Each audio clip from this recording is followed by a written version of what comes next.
በስመ አብ ወወልድ ወመንፈስ ቅዱስ አሐዱ አምላክ አሜን። ክርስቶስ ተንሥአ እሙታን በዐቢይ ኃይሉ ሥልጣን አሰሮ ለሰይጣን አግዓዞ ለአዳም ሰላም እምይእዜሰ ኮነ ፍስሐ ወሰላም።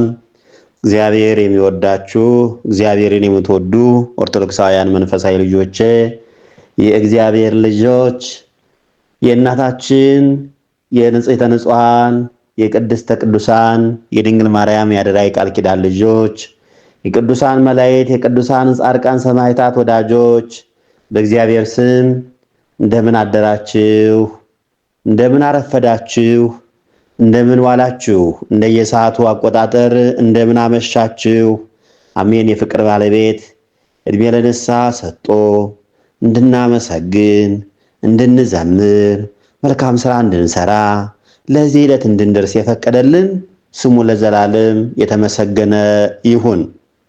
ብዙዎች እንደርሳለን እንኖራለን ሲሉ ሳያስቡት ሳይዘጋጁ መልአከ ሞት ነጥቋቸው ሄዷል። ኦርቶዶክሳውያን አሁን ብዙ ሰው ሞት መኖሩን ስለሚረሳ ነው የሚጨቃጨቅ፣ ከክርስቶስ ፍቅር የሚለይ፣ ወንድሙን በፍቅር አይኑ ማያይ ሞት ይረሳል። ሞት በእያንዳንዳችን ትከሻ አለ። ልዩነቱ አንዱ ይቀድማል፣ አንዱ ይዘገያል። ስለዚህ ብዙዎች እንደርሳለን ሲሉ ሄደዋል። እኛ ግን አለን። እግዚአብሔር አምላክ ቸርነቱ ምሕረቱ በዝቶልን መልካም ስራ ሰርተን የመንግስቱ ወራሾች እንድንሆን አምላካችን ይፍቀድልን። እንኳን ለሰማዕታት አለቃ ለቅዱስ ጊዮርጊስ በዓል እንኳን በሰላም በፍቅር አደረሳችሁ። በዛሬው ዕለት ሰማዕቱ ቅዱስ ጊዮርጊስ የሰማዕታት አለቃ ሰባ ነገስታትን ድል አድርጎ አሸንፎ የክብር አክሊል የተቀበለበት ቀን ነው። 7 አክሊላት የተቀበለበት ቀን ነው። ለኛ ለክርስቲያኖች ደግሞ ቃል ኪዳን የተቀበለበት ዕለት ነው። የክብር አክሊል የተቀበለበት የተቀዳጀበት ቀን ነውና እንኳን አደረሳችሁ ብያለሁ። ዛሬ የትምህርታችን መነሻ እኔ ክርስቲያን ነኝ ይሆናል። ኦርቶዶክሳውያን ልጆቼ እስቲ እኔ ክርስቲያን ነኝ በሉ እስቲ። እኔ ክርስቲያን ነኝ። ይህን ቃል የተናገረው የሰማዕታት አለቃ ቅዱስ ጊዮርጊስ ነው። ቅዱስ ጊዮርጊስ በለጋ ሰውነቱ ባላውያን ነገስታት ፊት የመሰከረው ቃል ነው። ገና በልጅነቱ ኦርቶዶክሳውያን ገና በሕፃንነቱ ገና በለጋ ሰውነቱ እኔ ክርስቲያን ነኝ አለ። ኦርቶዶክሳውያን በፍርሃት በገንዘብ በስልጣን በዝና በተለያየ ማባበያ ምክንያት ከልቦናው ውስጥ የተሳለችውን ፍቅረ ክርስቶስን አላወጣም፣ አልለወጠም። አሁን ለምን መሰላችሁ? እኛ እኮ የምንታለለው በዚህ በምድራዊ ስልጣን ነው፣ በሚያልፈው እኮ ነው።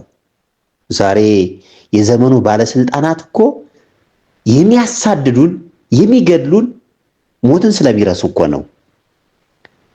የእግዚአብሔር አገልጋይ ከእግዚአብሔር አገልጋይነት ወጥተው የዲያብሎስ አገልጋይ መሆን ሲጀምሩ እኮ ነው። ኦርቶዶክሳውያን በገንዘብ በስልጣን ብዙዎች ከክርስቶስ ፍቅር አልተለየንም። ከእናታችን ከድንግል ማርያም ፍቅር አልተለየንም። ከቅዱሳን መላእክት ከቅዱሳን ጻድቃን ሰማዕታት ወዳጅነት አልወጣንም። ያውም በገንዘብ እኮ ነው፣ በሚያልቅ በስልጣን እኮ ነው። ነገ ጥለነው በምንሄድ አንተ አፈር ነህ ወደ አፈር ትመለሳለህ ተብለናል እኮ እኛ። አሁን እኮ አንዱ የተቸገርነው በዘመኑ ያሉ ሰዎች ሞትን ይረሳሉ። ኦርቶዶክሳውያን ሞትን ስለሚረሱ እኮ ነው። ሰማዕቱ ቅዱስ ጊዮርጊስ በዝና በተለያየ ማባበያ ምክንያት ከልቦናው ውስጥ የተሳለችውን ፍቅረ ክርስቶስ አላወጣትም ወይም አልለወጣትም። አሁን እኮ እኛ ብዙዎች እየለወጥነው እኮ ነው የተቸገርነን። አንተ ለምንድን ነው ሃይማኖትህን የቀየርክ ስንለው አይ በቃ እግዚአብሔርን ጠይቀው አልሰማኝም ሄድኩ ይላል። ይሄ የሰይጣን ማደሪያ ስለሆነ እኮ ነው። ኦርቶዶክሳውያን ልጆች እኔ እንዲሁ አደራ ነው የምላችሁ፣ ገንዘብ ሊገዛን ሳይሆን ልንገዛው ተፈቅዷል። በገንዘባችን እንመጸውትበታለን፣ ቤተክርስቲያን እናሰራበታለን፣ መልካም ስራ ሰርተን መንግስቱን እንወርስበታለን። በስልጣን ዘመናችን ደግሞ ካወቅንበት የእግዚአብሔር መንግስት እንወርስበታለን። የተቸገሩትን እየረዳን ድሃ ተበደለ፣ ፍርድ ተጓደለ ብለን በትክክለኛው ጎዳና ከፈረድን መንግስቱን እንወርሳለን። አሁን የተቸገርነን የኛ አባቶች ሳይቀሩ ኦርቶዶክሳውያን ልጆች በጣም ያሳዝናችኋል እኮ። በሚያልፍ ነገር በሚጠፋ ነገር እንዴት ሰው ከክርስቶስ ፍቅር ይለያል? ኦርቶዶክሳውያን ልጆች በዚህ ዓለም ያለው ሁሉ ያልፋል፣ ይጠፋል። አንድ ነገር ልንገራችሁ፣ ማያልፍ የለም። ማያልፍ መልካም ስራ ነው። አብሯችሁ ወደ ዘላለማዊ ህይወት ለመግባት የሚያስችለን መልካሙ ጎዳና ዛሬውኑ በህይወት እያለ መልካም ስንሰራ ነው እንጂ በምድር ያለው ሁሉ ሀብት፣ ስልጣን ሁሉም ጥለነው ነው የሚሄደው። ስለዚህ ሰማዕቱ ቅዱስ ጊዮርጊስ እኮ ገና በልጅነቱ በዚህ ዓለም ያለው ሁሉ ያልፋን አለ፣ ይጠፋን አለ። ማያልፍ መንግስተ ሰማያት ነው አለ። ሰማዕቱ ቅዱስ ጊዮርጊስ የሚናፍቀው መንግስተ ሰማያት ነው፣ ገነት ናት። ኦርቶዶክሳውያን ያንን መናፈቅ ያስፈልጋል። ያንን ከናፈቅነን ሁሌም ቢሆን እንባረካለን። በዚህ ዓለም ያለው ሁሉ ያልፋን፣ ይጠፋል። በምድር ያለው ሁሉ ስልጣን ይህን እንስጥ፣ ይህን ግዛ፣ ብዙ ማባበያ ያቀረበለት የለም። ማንም ከክርስቶስ ፍቅር ሊለየኝ አይችልም አለ። ሞት ነው፣ ረሃብ ነው፣ ችግር ነው፣ መከራ ነው፣ ስደት ነው፣ ማንም ከክርስቶስ ፍቅር እኔን የሚለየ የለም ነው ያለ ሰማዕቱ ቅዱስ ጊዮርጊስ። ኦርቶዶክሳውያን ልጆች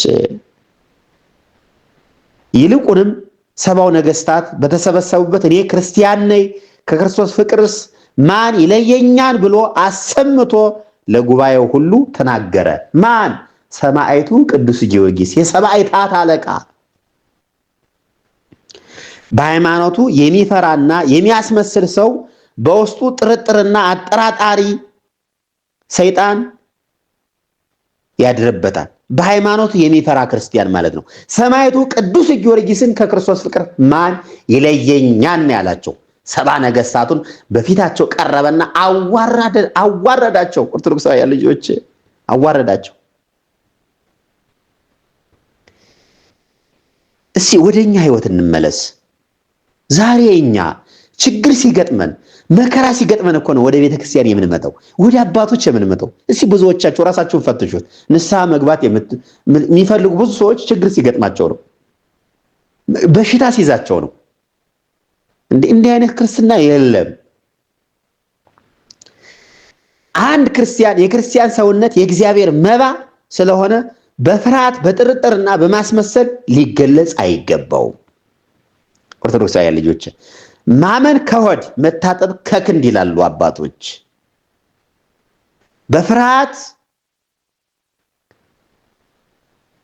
የምናምነው በሙሉ ልብ መሆን አለበት። ኦርቶዶክሳውያን በዘመነ ሰማዕታት አንዲት እናት አምላኬ ሆይ እኔና ልጆቼ ስለ ስምህ መስቀልህን እንድንሸከም ፈቃድ ከሆነ እያየሁ ልጆቼ በፊትህ በአንተም ስም መስክረው ይለፉ፣ እኔም በአንተ ስም መስክሬ ልለፍ ብላ ራሷን መባ አድርጋ ለእግዚአብሔር ሰጠች። ኦርቶዶክሳውያን ራሳችንን መባ አድርገን ለክርስቶስ መስጠት ማለት ይሄ ነው። ክርስትና ማለት ይሄ ነው። በማስመሰል ክርስትና የለም። ቤተክርስቲያን ተላብሶ በመሄድ የዘመኑ አባቶች አንተ ጻድቅ ነህ አንተ መልካም ነህ ስላሉን ብቻ አንጸድቅም። መልካም መስራት ብቻ። እኔ እውነት ነው ነገራችሁ። መቼም በዚህ ዘመን እውነት መናገር እንደ እሳትን በእጅ መጨበጥ ማለት ነው። መንግስቱ የሚያወርሰን መልካም መስራት። ዛሬ በህይወት እያለን ከመጸወትነን፣ ዛሬ በህይወት እያለን ለወንድሞቻችን መልካም ካደረግነን፣ ዛሬ በህይወት እያለን የክርስቶስ ስጋና ደም ከተቀበልን፣ ዛሬ በህይወት እያለን ከተቸገሩት ጎን ከቆምነን፣ ዛሬ በህይወት እያለን ያዘኑትን ካረጋጋን፣ ዛሬ በህይወት እያለን በእግዚአብሔር ስም መልካም ስራ ከሰራን መንግስቱን እንወርሳለን። ማንም አይከለክለንም ኦርቶዶክሳውያን ልጆች እንጂ ክርስትና በማስመሰል አይደለም፣ በማስመሰል አይደለም። ዛሬ መከራ በዛ፣ ችግር በዛ። ለምን መሰላችሁ? ፍቅር የለን፣ ሰላም የለን። እንሄዳለን፣ እንጸልያለን። የምንጸልየው ጸሎት ፍቅር የለውም፣ ሽንገላ የተሞላበት፣ ኃጢአት የተሞላበት። ለዛ እኮ ነው መከራችን የበዛ። ለዛ እኮ ነው ካህናት በቤተ መቅደስ የሚታረዱት። ለዛ እኮ ነው አባቶች በገዳም ቁጭ ብለው በሚጸልዩበት ሄደው የሚያርዷቸው። የኛ ኃጢአት በዝቶ ነው፣ የኛ በደል በዝቶ ነው። አንድ ክርስቲያን እኔ በደለኛ ነኝ ማለት አለበት።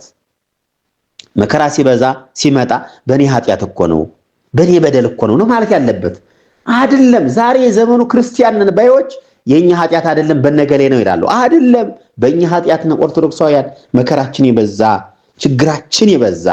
ሰማዕቱ ቅዱስ ጊዮርጊስ በነገስታት ፊት ያ ሁሉ ነገር ገንዘብ፣ ማባበያ፣ ስልጣን ሁሉ ነገር ቀርቦለት ከክርስቶስ ፍቅር ማንም አልለየው። የክርስቶስ ፍቅር በልቡ ነበረችና ማንም አልለየውም። ማንም ከክርስቶስ ፍቅር አላስወጣውም። ኦርቶዶክሳውያን ክርስትና ማለት ያ ነው በተግባር ሲገለጽ። ወደኛ ህይወት እንምጣ። በህይወት ሆነን ብንኖር ለጌታ እንኖራለን፣ ብንሞትም ለጌታ እንሞታለን። እንግዲህ በህይወት ሆነን ብንኖርም ወይም ብንሞት የጌታ ነን ብሎናል ቅዱስ ጳውሎስ ወደ ሮሜ ሰዎች ምዕራፍ 14 ቁጥር 8 ላይ ጽፎታል።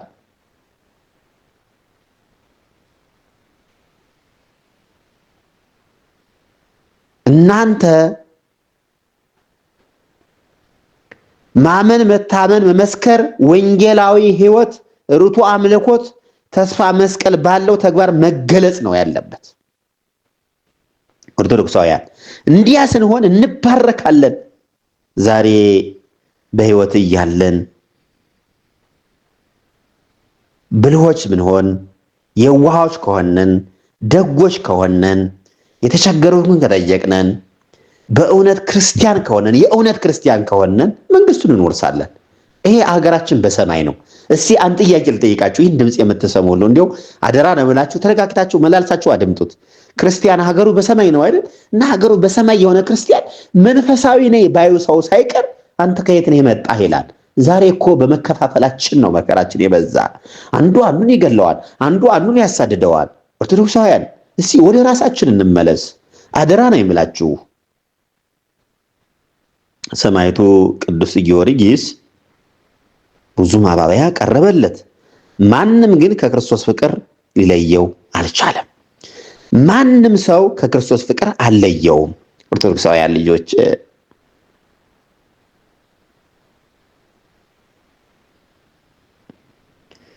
ቅዱስ ጊዮርጊስ ቃል ኪዳኑ በረከቱ ይደርብን። ቅዱስ ጊዮርጊስ በቃል ኪዳኑ ሁላችንም ይጠብቀን። ኦርቶዶክሳውያን ልጆች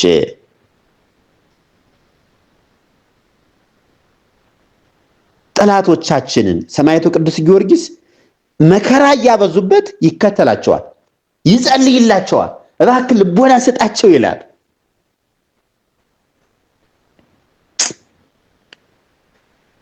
በተግባር ስለ ክርስቶስ ብሎ መከራ ተቀበለ።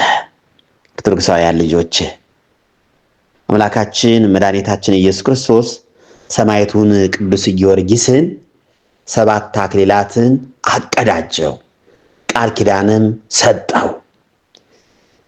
አንደኛው ስለ ድንግልናው ስለ ንጽህናው ነው። ሁለተኛው ስለ ትዕግስቱ መከራ በመታገሱ ማለት ነው። ሶስተኛው ስለ ተአምራቱ ማለት ነው። አራተኛው ስለ መከራው ደም ስለማፍሰሱ ስለ እግዚአብሔር ብሎ፣ አምስተኛው ስለ ፍቅሩ ስለ ክርስቶስ ፍቅር ሲል አምስተኛው አክሊል፣ ስድስተኛው ስለ ንጽህናው፣ ሰባተኛው ስለ ሰማዕትነቱ 7 አክሊላት ተቀብሏል ማለት ነው። ኦርቶዶክሳውያን ልጆች ቅዱስ ጊዮርጊስ ብዙ ተአምራቶችን አድርጓል።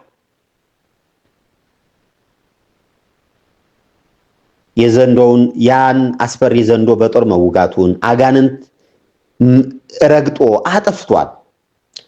የደረቁ እንጨቶችም ለምልመዋል። ቅዱስ ጊዮርጊስ ብዙ ተአምራትን አድርጓል። ለጠላቶቹ መጸለይ ፍቅረ ጸላይ። አይ ቅዱስ ጊዮርጊስ መከራ እያበዙበት ስለ ጠላቶቹ ይጸልያል። ተስፋ አልቆረጠም። 3 ጊዜ ሙቶ መነሳቱ ውድቀት የመጨረሻ አይደለም የሚል ትምህርት በአባቶች ሁሌም ይሰጠናል። በኃጢአት ብንወድቅ በስራ ብንሰናከል ወይም ተስፋ ብንቆርጥ እንደ ሰማዕቱ በጸሎትና በንስሐ ተነስተን አዲስ የሆነችው ህይወት እንጀምራለን ማለት ነው። ሁሌም መንግስቱን እንወርሳለን ማለት ነው። መንፈሳዊ ልጆች እና ቅዱስ ጊዮርጊስ ብዙ ተአምራቶችን ያደረገ ብዙ ተአምራቶችን ያደረገ። ስለዚህ እኛ በቅዱስ ጊዮርጊስ መልካም ስራ መስራት፣ በዛሬው ዕለት ለድሆች ለችግረኞች መራራት ምጽዋት የሚሰጥ በቅዱስ ጊዮርጊስ መልካም ስራ የሚሰራ ቤተክርስቲያኑን የሚሰራ የሚያሰራ በሱ ስም መልካም ስራ የሚሰራ ሁሉ ቃል ኪዳን ተቀብሏል ማለት ነው። እስከ 20 ትውልድ እስከ 15 ትውልድ ድረስ ቅዱስ ጊዮርጊስ ቃል ኪዳን ተሰጥቶታል ማለት ነው ልጆች እና ሰማዕቱ ቅዱስ ጊዮርጊስ በቃል ኪዳኑ ይጠብቀን መንፈሳዊ ልጆች እና እንዲያው አደራ ነው የምላችሁ። ብዙ አትጨነቁ፣ ብዙ አታስቡ። ሰማዕታት የዚህን ዓለም ናቁ ይላል ቅዱስ ኤፍሬም ሶርያዊ።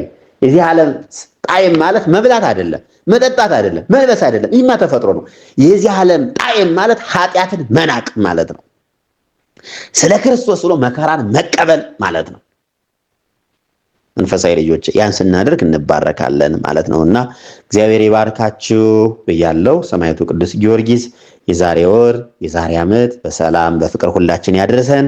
እግዚአብሔር ከእናንተ ጋር ይሁን። የእግዚአብሔር ቸርነት የእናታችን የድንግል ማርያም እናትነት የቅዱሳን መላእክት ጥበቃ የቅዱሳን ተራዳይነት አይለያችሁ። በእውቀት ባለ እውቀት የሰራችሁትን ማይሰራ ኃጢአት እግዚአብሔር ይፍታ። እግዚአብሔር ይባርካችሁ ልጆች።